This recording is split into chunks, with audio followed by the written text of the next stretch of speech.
everyone, welcome back to my channel Ambassador of Christ, and today we are going to talk about my testimony. I'm going to talk about my testimony. मेरी testimony ये है कि अभी पिछले कुछ महीने से कुछ मे बी 1 ईयर से मेरे को संडे छुट्टी मिल जाती थी और संडे को आप वर्शिप कर सकते हो, हम चर्च अटेंड भी कर रहे थे, ऑनलाइन चर्च भी कर लेते थे, तो संडे को मेरा चर्च हो जाता था and I was so satisfied with that church and with that connection with the Lord.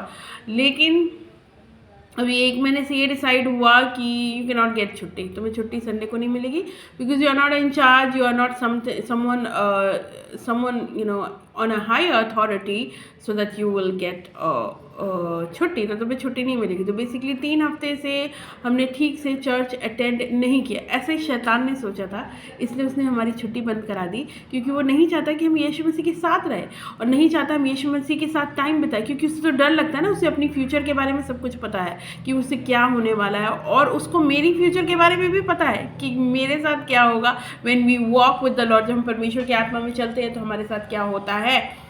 तो बेसिकली क्या हुआ कि अटेंड तो हम नहीं कर पाए अपना चर्च, रेगुलर चर्च, अपना जो लोकल चर्च है मेरा, वो अटेंड नहीं कर पाए. लेकिन क्या हुआ कि उसके बाद मेरी फ्रेंड ने एक मिनिस्ट्री के बारे में बताया, अंकुर नरूला मिनिस्ट्री, और उनका मिनिस्ट्री हमने देखना शुरू किया.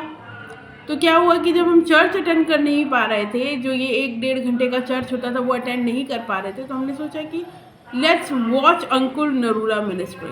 हमने स्टार्ट किया अंकुर नरूला मिनिस्ट्री को अटेंड करना. हमने पिछले 1.5 महीने से अभी अटेंड कर रहे हैं. This is so powerful. और चर्च का टाइम तो 10 साढ़े 10 में अगर ख़त्म भी हो जाता है तो हम ये ऑन ड्यूटी भी हेडफोन लगा करके या ऑन ड्यूटी भी ईयरपॉड लगा करके आप सुन सकते हो, या इवन जब हम आ जाते हैं ड्यूटी से ना, तब पर भी ये ख़त्म नहीं होता. 2 बजे के बाद तक ये ख़त्म नहीं होता. And then I attended every single, और हर संडे प्रेयर माउंटेन से भी प्रेयर होती है, मतलब उनके मिनिस्ट्री से ही हर दिन भी प्रेयर होते हैं. तो ये क्या हुआ कि शैतान, हम ये कहना चाहते हैं कि हमारी लड़ाई जो है वो मांस और लहू की नहीं है. इफिजियो 6 में कहता है, इफिजियन 6 में कहता है कि हमारी लड़ाई मांस और लहू की नहीं है, पर हमारी लड़ाई है डार्कनेस से, शैतान की चीज़ों से, शैतान के अंधेरों से हमारी लड़ाई. तो जब लोग आपके लाइफ में ऐसा करते हैं तो वो नहीं कर रहे होते, शैतान उनको किसी तरह मजबूर करता है और ऐसा ब्रेन वॉश करता है कि वो लोग वो करने लगते हैं जो उन्हें नहीं करना चाहिए. तो सिंस हमारी लड़ाई उन लोगों से नहीं है, उनके बिहेवियर से नहीं है, हमारी लड़ाई शैतान से है, उसकी बातों से, उसके कैरेक्टर से और उसके बिहेवियर से है ना. हमारी लड़ाई मांस और लहू नहीं, मांस और लहू यानी इंसान से नहीं है.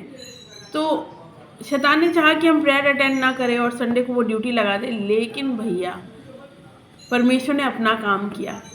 हमने छुट्टी लिया, परमेश्वर की प्रार्थनाएं की, यीशु मसीह के साथ रहे, ये प्रेयर माउंटेन अंकुर नरूला मिनिस्ट्री को अटेंड किया एवरी सिंगल संडे और every single Thursday and every single ये भी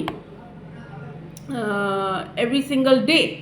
हर दिन वहाँ पे प्रेयर माउंटेन से 8 बजे से लेकर 9 बजे तक प्रेयर होता है, वो भी अटेंड किया. तो मेरे को आज सुबह जब हम चर्च के लिए रेडी हो रहे थे, अपने लोकल चर्च के लिए रेडी हो रहे थे, और काफ़ी ये सोच रहे थे कि अरे यार 3 हफ्ते से चर्च अटेंड नहीं किया है, बहुत दिन हो गए चर्च अटेंड नहीं किया. देन अगेन आई रियलाइज, अरे हमारी लड़ाई तो हो रही थी. शैतान चाहता था कि हम प्रभु में ना बढ़े, लेकिन हम प्रभु में बढ़े और बिल्कुल पावरफुली बढ़ रहे हैं.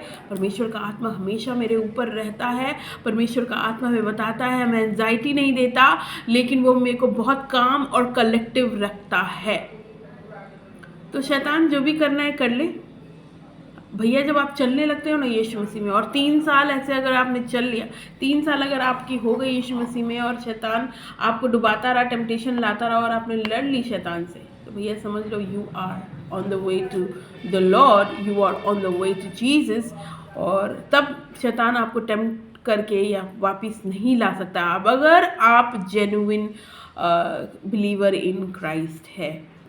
So this is so beautiful. ये टेस्टिमनी थी मेरी कि शैतान ने कुछ नहीं कर पाया, मेरा संडे छुट्टी काट के भी कुछ नहीं कर पाया. संडे छुट्टी कट के तो हम और भी ज़्यादा, मेरी आत्मिक आंखें खुल गई. My spiritual eyes has been open. That is the power of the Lord. 2 Corinthians में लिखता है, 2 कोरिंथियंस 12 में लिखता है कि माई grace is sufficient for you. आपका जो मेरा जो ग्रेस है, मेरी जो ब्लेसिंग्स है, ग्रेस है, वो काफ़ी है तुम्हारे लिए. So don't worry about anything. I will take care of your church. I will, God says, परमेश्वर ने कहा कि I will take care of your church. I will take care of your spirituality. You stay tune with me. परमेश्वर के साथ लगे रहो, बने रहो. भैया मेरे साथ ऐसा ऐसा हो गया यीशु मसीह, हम क्या ही करें, परमेश्वर करेगा. It's not our work. Romans में कहता है कि हमारा काम नहीं है रिवेंज लेना और किसी से बदला लगना. यीशु मसीह को जो करना है वो कर लेते हैं. So this was my powerful testimony. इसने मेरे लाइफ को और भी ज़्यादा बदल दिया है, मेरे प्रोस्पेक्टिव्स को, मेरी आत्मिक आंखें और भी ज़्यादा खुल गई है. तो आप भी परमेश्वर में लगे रहे, परमेश्वर पिता में चले और पवित्र आत्मा में चले, ताकि आपकी जो भी मतलब कि लाइफ में चेंजेस जो होगी वो यीशु मसीह आपके लाइफ को ट्रांसफॉर्म करेगा. Take care, bye bye and subscribe my channel. और if you want to know about revelations के वीडियोस अभी तक अपलोड नहीं किया, करेंगे जैसे ही टाइम होता है. रेवलेशंस के वीडियो हम अपलोड करेंगे and anything related to God I am going to upload it. I hope you will like all my videos and I hope you like the testimony. ये टेस्टिमनी के बाद आपकी life भी change हो जाएगी. So stay tune, take care, bye bye.